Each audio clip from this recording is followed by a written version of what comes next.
Hello, and welcome to Thinking Thursday. I'm your host, Bronwyn Lucas, and I look forward to talking with you tonight as we, commemorate 1 year of life in COVID.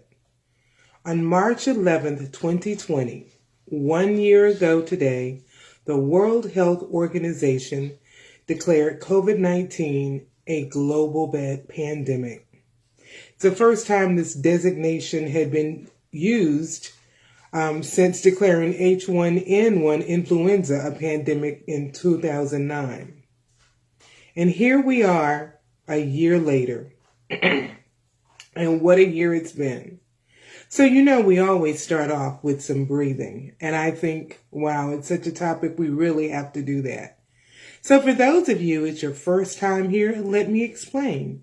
We start off taking some deep breaths because doing that deep breathing allows you to get more oxygen into your brain and flowing through your body so that you can relax.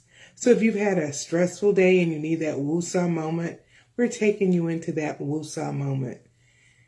If you just need a moment to breathe, we're here. It helps everything in your body. So let me tell you how we're going to do it. You're going to breathe in through your nose and out through your mouth, but not until I'll tell you it's time to breathe. I'm going to count you in to a count of 4. Breathing in 4 and out 4. Thus, you'll be taking full deep breaths and relaxing your body. So you're going to breathe in through your nose and out through your mouth. So breathe in, 2, 3, 4, out, 2, 3, 4, in, 2, 3, 4, out, 2, 3, 4. A final in, 2, 3, 4, out, 2, 3, 4. Hopefully that has allowed you to sort of breathe and take away some of the cares of today. As I said, it has been 1 year to the date that COVID was declared a global pandemic. And what a year it's been. Since then, 28 million cases of COVID have been reported in the United States and over 500,000 deaths. Worldwide, there have been over 118 million cases and 28 million deaths worldwide. That's a lot of people. A lot of people that have been impacted. Now, that's those who had the disease or died of the disease, but each one can represent a family, represents a circle of friends, represents people all over. So, millions of people have been impacted by COVID. But let's just look at 2020. 2020 has been a year. And before we get started, I'm going to invite you to share this. You're on Facebook Live right now. So hit that share button. If you don't know how, just look at the end below the picture. And to the right, you'll see the word share. Tap share and share this with some others. Because we're going to look at this year, last year, and the year up to now of COVID. And I invite you to drop some comments in if you have something to say. If you have something you want to share about COVID and how it's impacted your life, let me know. I am you'll see me looking at 2 screens tonight because I want to be able to get your comments and see what you have to say. So, we are on and we are ready to make it happen. So let's think about the year 2020. As I said, 2020 was quite a year. COVID was a major part of it, but that's not all of what made 2020 a year. Let's look at some of the things that happened in this infamous year of 2020 that we are not likely to ever forget. Well, let's just see. Before COVID hit, we were dealing with the death of George Floyd and all that that meant. And that his death ignited the Me Too movement. I'm sorry, not the Me Too movement. I was thinking about something else. It ignited the Black Lives Matter movement. And we saw protests in the street. We saw people standing up for making a difference. We saw things that we had not seen since the civil rights era of the 60s, and now with social media, it was in our face. We saw it. We felt it. We had an election cycle this year that was like none other. On top of COVID, on top of dealing with racial unrest, we had an election cycle that made us just cringe because it was, wow, more than we could ever imagine. So all this was going on. And then COVID hit. Our election was crazy. Our world was crazy. Racial injustice was in our face like it hadn't been in a long time. It was unavoidable. And for those who say, well, they just didn't know, they could no longer avoid it. It was right there in your face. And we lived in a world in 2020 where the name Karen no longer was just a name, but it became an adjective. It was quite a year. And that brings us to the place we are now. Confused, angry, sad. We feel joy. We feel pain. We feel blessing. We feel depressed. We feel anxious. All of this is how we feel in this year from March 11th, 2019 to March 2020 to March 11th, 2021. What a year. So I asked some people I know to tell me some things that you've experienced this year. What are you thinking about when you think of this year? I'm going to share some of them with you. One person says, when I think of the newness of what the world has encountered as a unit, I think most paralyzing. We think what we encounter is not to embrace a full perspective of peace when it hits us. Now what? I choose to walk it out without any external pressures. But by saying this, I'm facing the deaths of many and walking through the path of ICU and from COVID. In it all, he kept me, and I chose to focus on planning and have a healthy outlook no matter what is in front of me. One step at a time. From New York to every place where COVID has hit the highest, I have been kept and have a heart of thankfulness that says I'm here and I can again and I have breath. Someone else says, I'm mad because I gained weight during COVID. I couldn't go to the gym because it was closed for a while. And then when I tried to go back, no one wanted to wear a mask and looked at me as if I was crazy because I did have on a mask. This same person says, I work in the school system and, teachers are stressed, students are crazy, teachers are crazy, administrators are crazy. We're all just crazy. We're all stressed. No one knows what to do. Students aren't doing what they're supposed to do. Oh, it's just a crazy world. And Zoom, I'm just over it. Someone else says, being quarantined kept me even more busy with ministry. Truly blessed in that my family stayed safe from COVID. Someone else says, I really had to adjust to being still. Since settling in and accepting COVID, I have become more in tune with myself by use of meditation and prayer ritual. Using these tools, I've become more disciplined in my spending habits, and I've become better at living daily life activities intentionally and on purpose. As a friend of mine said, COVID has helped me understand that I am a human being. I am not a human doing. I think that is so profound. I am a human being, not a human doing. Someone else shares, I was in the hospital for a toe amputation back in July 2020. It was one of the loneliest experiences in my life. I was in the hospital for 11 days, unable to see, feel, or touch a loved one. I was able to talk with friends via phone all day, but it's not the same.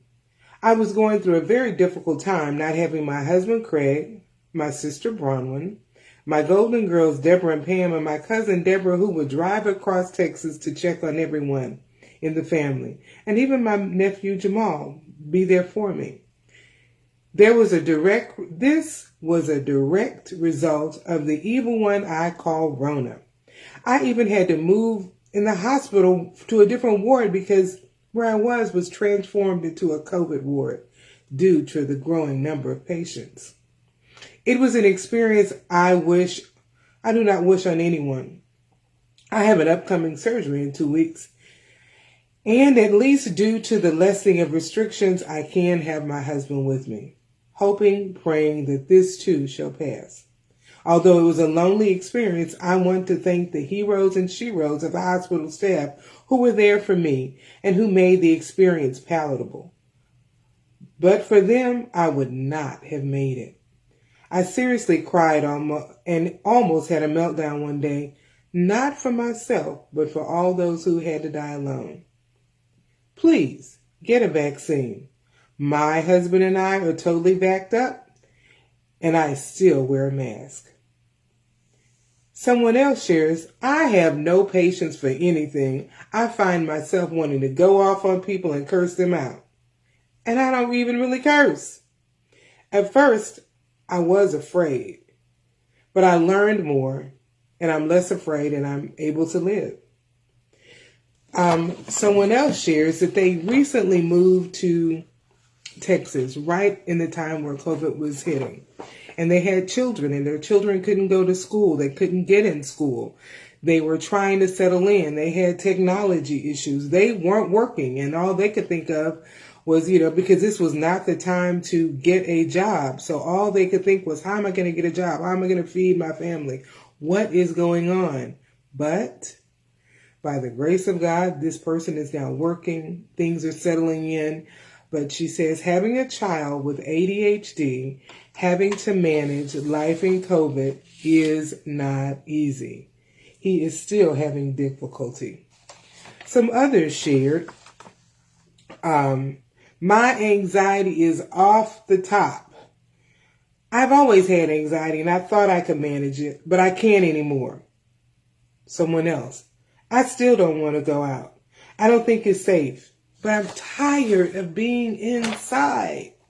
What do I do? What do I do? Some more. I'm an introvert, and even I want to get outside. I need people around me.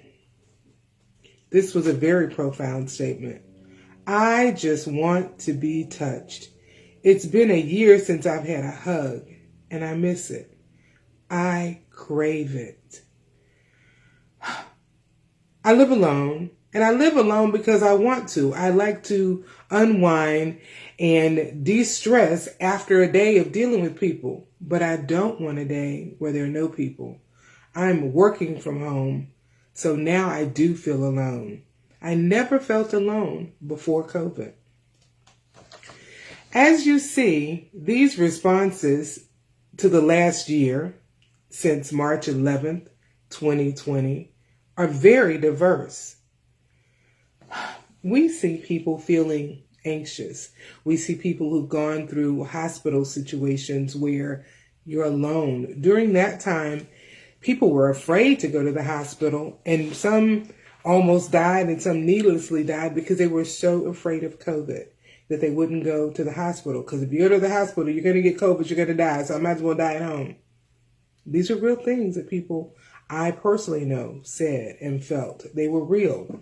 Not knowing, what do we do with this? What do we do with these feelings? I don't know what to do with it. If you have something you want to share about how COVID has impacted you, drop it in the comment section and I'll share it. But as we look at all the things that people went through, I tell you, now that we're at a year, what I am finding is people are hitting the wall. What do I mean by hitting the wall? I'm just over it. I'm so sick of this COVID. I want out. I know I don't need to really get out and just be free. I don't care what our governor says here in Texas, but I want out. That's what I'm finding in people. And I'm finding this hit the wall, as I call it, across ages. So as a therapist, I work with children and adults. I see young people who can't do this virtual school anymore for some of them. My younger kids are like, but it's not real school.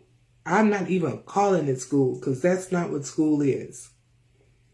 I want to see my friends. I'm seeing high schoolers who are like, I just give up. I throw up my hands. I'm not doing it anymore. I'm just not. Why? Because I don't like it. As the other person said, when it comes to Zoom, I'm over it. I'm zoomed out. I cannot zoom in again on anything. I am all zoomed out. These are things people are really thinking and feeling. When I think about this year and hitting the wall of I just can't function anymore, what that looks like also is that, what do I do with myself now? You know, I've had a year of not getting out and doing my norm. How do I define norm? You hear people talk about the new normal. What is that going to be? I don't even use that term. I just say our new world. What is it going to be? Maybe our new world order, our new world, but life will be different because of what we've experienced. Some of the other things that have happened in this year is the loss of life. I talked about the numbers, but greater than the numbers is that personal impact. Probably everyone listening to me has known someone who has died because of COVID. We see young and old. We see people who've lived to be 100, and then someone comes who's taking care of them, and they get COVID and die, and you think, what a waste. They lived to be 100 years old, and it took COVID to take them out. Or we see families that are ravaged by the impacts of COVID, and so many die in one family. Or maybe just that lone person who didn't even really have a family, but you knew them and they're gone. So it's not just the fact that people are gone, it's the fact that they have left others behind to mourn their loss. In addition to COVID, we've lost people the same ways they did before COVID. Cancer, car accidents, other illnesses, other maladies. Life has gone on parallel to the COVID world, good and bad. And we're looking at the not so good, but the good has happened too. And for some, it's even crazy because how do you feel good in a COVID world and people feel guilty about things going well? That's a crazy thing. I know for me, during COVID, I was able to go into full-time private practice. I enjoy what I do, and I knew that there was a lot, it was a lot going on, and I knew there were people I could help. And I took a leap of faith, and I said, this is what I'm going to do, and it has worked out for me. And I will tell you, someone asked me, well, as a therapist, how do you listen to people's issues and stuff all day? One, for me, it's my calling. Two, I know how to take a moment and de-stress most of the time. And so it's a way, for me, business-wise, it has taken me to a different place. It has allowed me to step on our faith, something that I've been planning to do for years, and do total private practice. It's allowed me to do that. But I've worked with people who have lost loved ones to COVID. I work with them on a daily basis. Those whose anxiety has grown exponentially. So if you're someone whose anxiety right now is like you've never seen it before, let me first say, you are in good company. All the things I mentioned that have happened in this last year are enough to make anyone anxious. If you already had a slight bit of anxiety in your life, this could throw you over the top.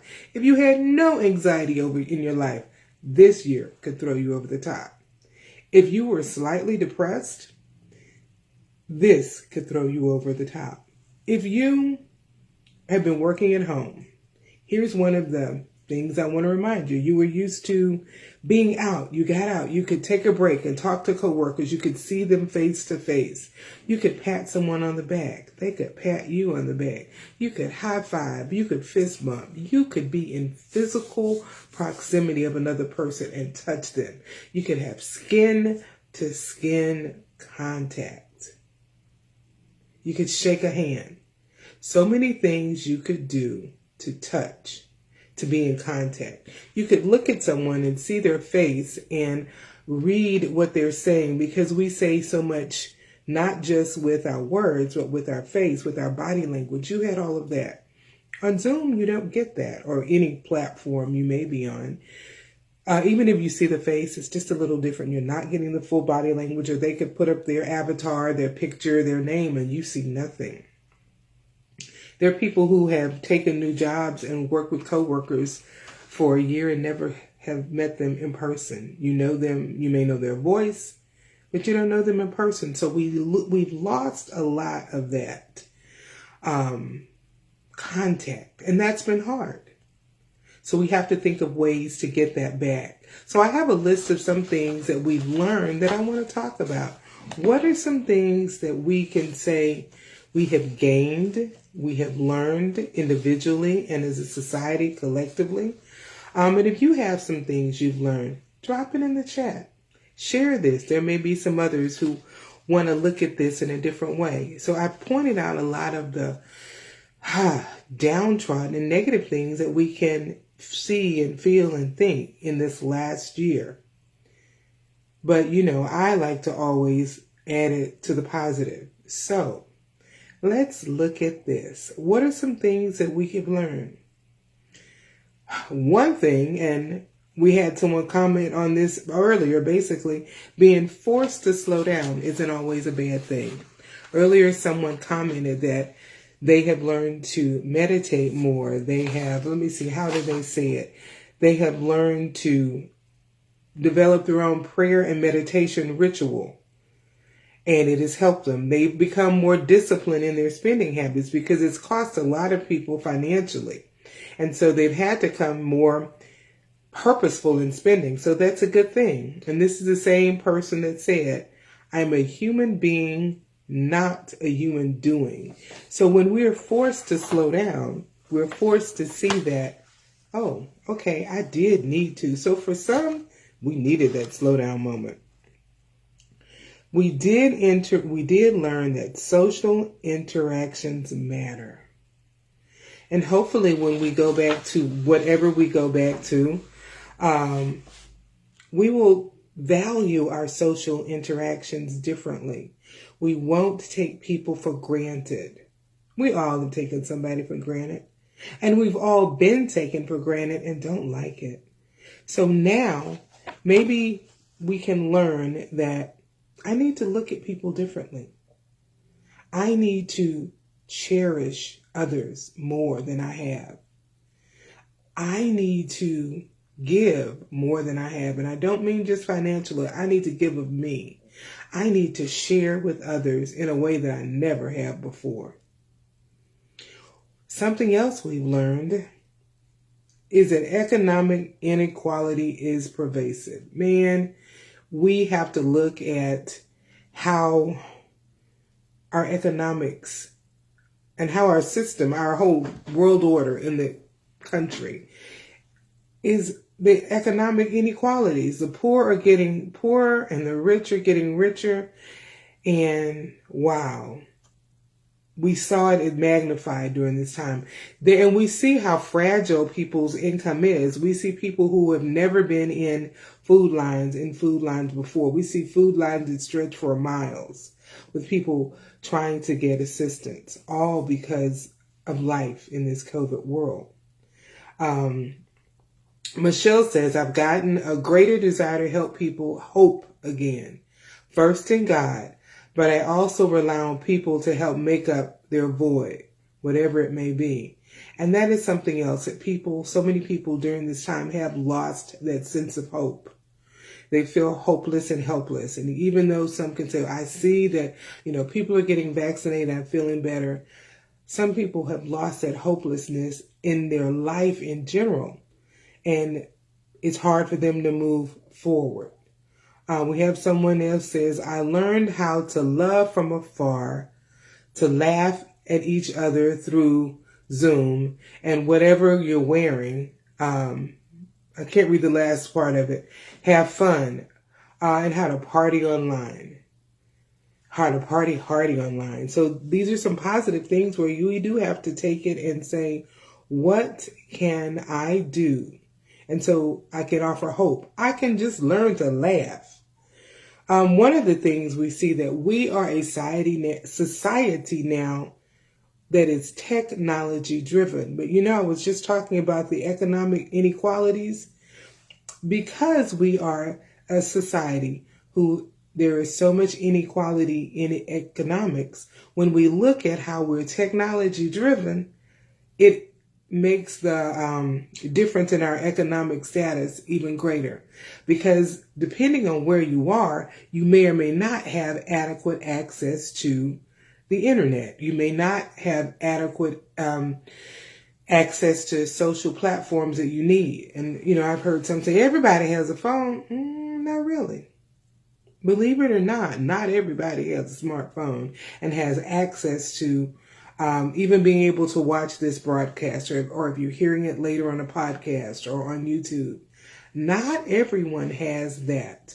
One of the reasons it took schools so long to open up in last year, to finish the second semester, they had to figure out if we're going to be virtual. They had to first figure out what that was going to look like, but how were they going to make it virtual for students? Because every student didn't have access to the same. Then they had to figure out, how do we get the technology? Even once it was purchased, how do we get it in the hands? And thousands of students are considered missing this year because they didn't show back up for school.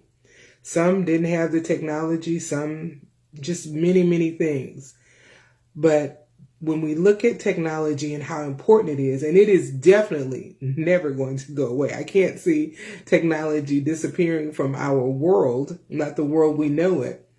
But I can see the inequality of technology being pervasive and lasting for a long time. That people, the haves will have it, those in the middle will have it, those lower in socioeconomics may not have it. We have learned also that family matters more than we realized. I've worked with clients who are disenfranchised from family members, and they are wanting to get back together, some of them. They are saying that, I don't want to not talk to my sister, my mother, my brother, my father anymore. I want us to connect. I don't know how we do it, but I want us to do that. So people, they are having a desire to connect because they're seeing they're losing loved ones, they're losing friends, and realizing that family is important. People are realizing that everybody needs some mental health help. I always say mental health is help, that we shouldn't separate our mind, body, soul, and spirit. We're one person with these different parts to us. We realize now just how fragile, though, our mental health can be. It's like, oh, this is a problem. I'm anxious. I'm depressed. I'm whatever I'm feeling. Yeah. Our mental health can be fragile, and we now know it. We now realize we have to take care of that mental health because it's real. I say mental health is health, but we need to hold on to that. We can learn also, we see the goodness in humanity, even in the darkest times. During this time of COVID, it began with the great toilet paper hoarding time, and we couldn't get toilet paper. You couldn't get Lysol. You couldn't get sanitizer. But even in all the me, mine selfishness of it, we still were able to see the goodness in humanity. We saw people wanting to give. You saw people who were trained in the healthcare world, where COVID may have been low in their area, and they went to work in areas like New York at the time where it was inundated, or places in California.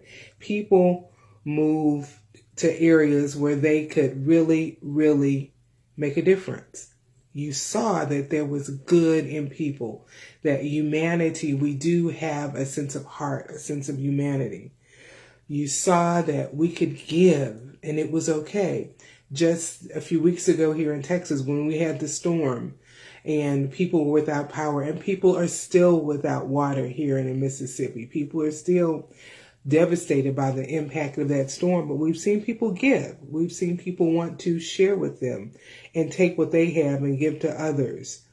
So in this year, this interesting year from March 11th, 2020 to March 11th, 2021, we have seen that there is good in humanity.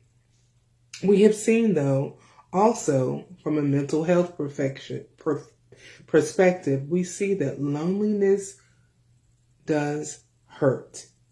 It hurts our health. It hurts our mental well-being. It hurts our spirit. We talked about people who are isolated more than they want to be isolated. And that hurts because they're lonely. As I said, I spoke with someone who lived alone because they wanted that downtime just to be away from people, because, too many people get on my nerves. I'm kind of a loner, but I need people, and now I'm lonely.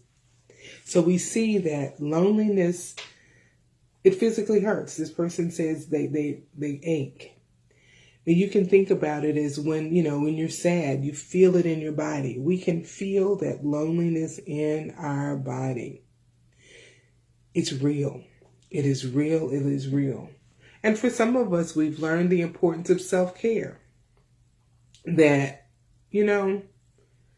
all this is going on. I mentioned all the things that made our world crazy in this last year. It's going on. It's real. And people are learning, I need to take care of me. It is not a selfish thing. And if you're a giver, a doer, what you find is you find yourself wanting to give, wanting to do all this. So you're never still. You don't take that time. But it's as if you're this water pitcher and you're pouring water in everybody's cup. And you know what? There's only so much water.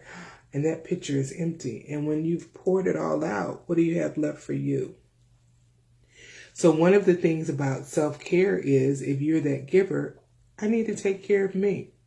Now, that taking care of me could mean emotionally, as well as physically, as well as spiritually.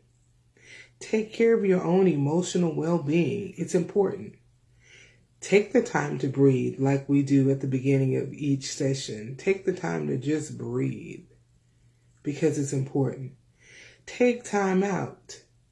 Give yourself a time out, because you can be alone and don't have to be lonely. You can find ways, as someone said earlier, you can have the Zoom party. You can have happy hour on Zoom. You can just get with someone and FaceTime, or find ways to physically talk. It's not as good, but if that's as good as it gets, that's what we have to get. So you find ways to interact and be with others so that you can be in that space and you can feel them. Take time to renew yourself spiritually. That can also help. Take time to take care of your physical health. So many people are still a little worried about going to the doctor. If you have, especially if you have insurance, those of you who have it, use it. People are afraid to go, but take care of your health. Have those annual checks. They are still in place. If it's your mammogram, and we talked through Breast Cancer Awareness Month. If it's your colonoscopy because of your age, have it done. Take care of yourself. That part of that self-care, if you want to be here on the other side of this pandemic, you've got to take care of yourself. So that self-care, we've learned that we still have to do it. We've learned that life is precious and we have to be grateful for what we have. One of the things we can still learn in this pandemic time is to have that attitude of gratitude. So what does the attitude of gratitude look like? Even if things are bad, even if things are horrible, finding something to be thankful for. Sometime at the end of the day, the only thing you can be thankful for is, I'm so glad this day is over, and I'm going to pull the cover over my head, and I guess I'll be ready to start tomorrow. Okay, I made it through. Don't know how, don't know what it really looks like, but I made it through. Sometimes that's the extent of it, and that's okay, because you're still saying, but I'm thankful, and I'm willing to move on.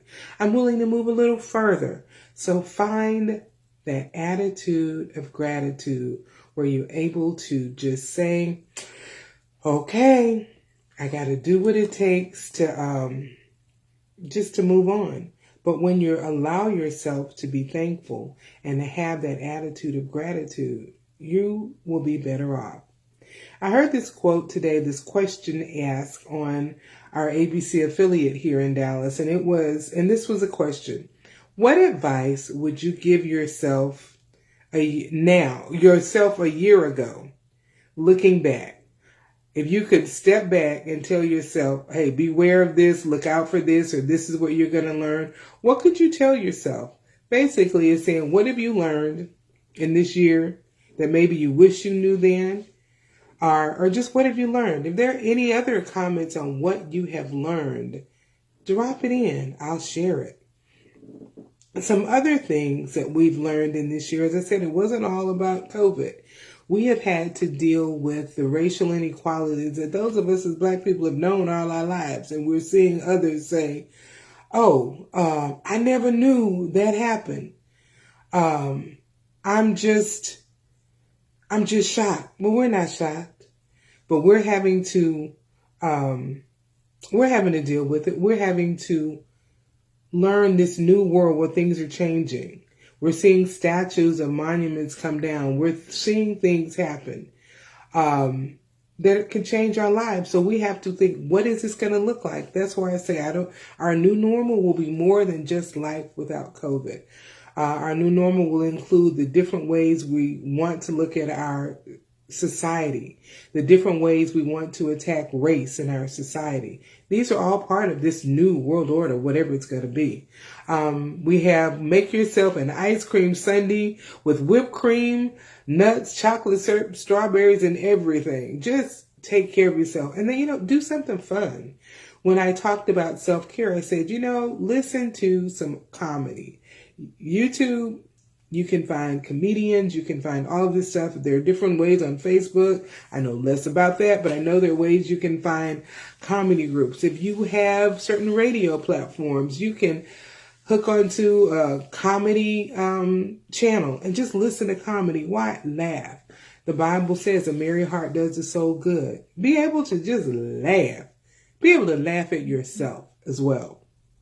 Because we do some crazy stuff. So be able to laugh at yourself. It's all good. It's okay. But just laugh. Laughter is important. Laughter is good. If I were to look back and say, what have I learned? Take risk.